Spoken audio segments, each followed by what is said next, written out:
The police post says the Kenya security agencies do not have any information indicating that the terrorist Samantha Lewthwaite, also known as the White Widow, ever lived in Nairobi. Kemayo refuted reports that came out of yesterday revealing that Samantha may have lived at a house in Nairobi for about 7 months undetected. Here's KTN's John Alan Namu with that story.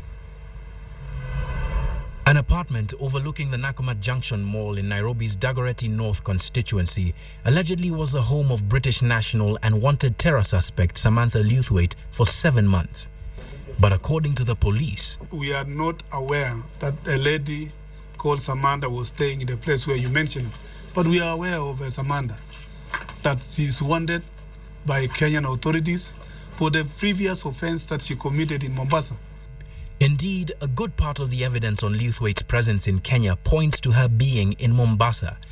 Items such as a short birth certificate with Lewthwaite's name on it, what appears to be her son's yellow fever certificate, among other paraphernalia found at this house in Mombasa's Shanzu area, points to Lewthwaite's residence at the coastal region.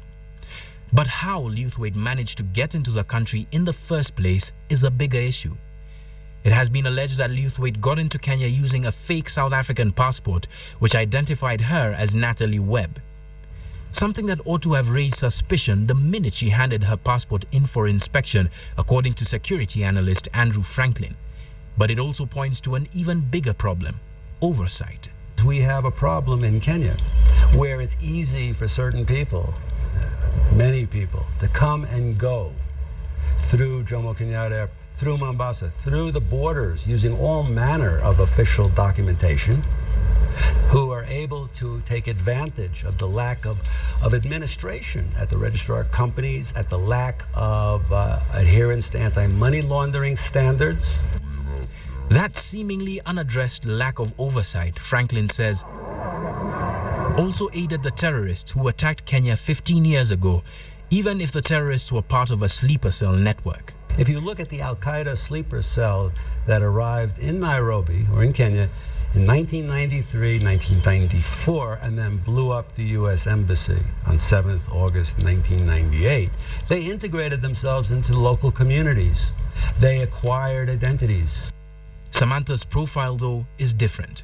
Hers is a face that would evoke interest, not least because of her apparent role as a jihadist being at odds with where she came from.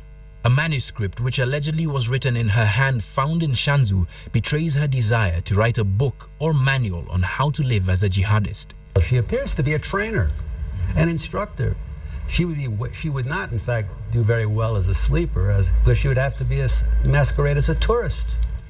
Franklin says that Samantha seems to be part of a growing number of people, mainly from the West, who latch on to terrorist ideologies mainly because of the lack of a strong foundation, and represent the tech-savvy, globalized terrorism that Kenya now faces. We were able to advertise and give the international community that there is a warrant of arrest in Kenya. Even the Interpol have already issued that kind of warning.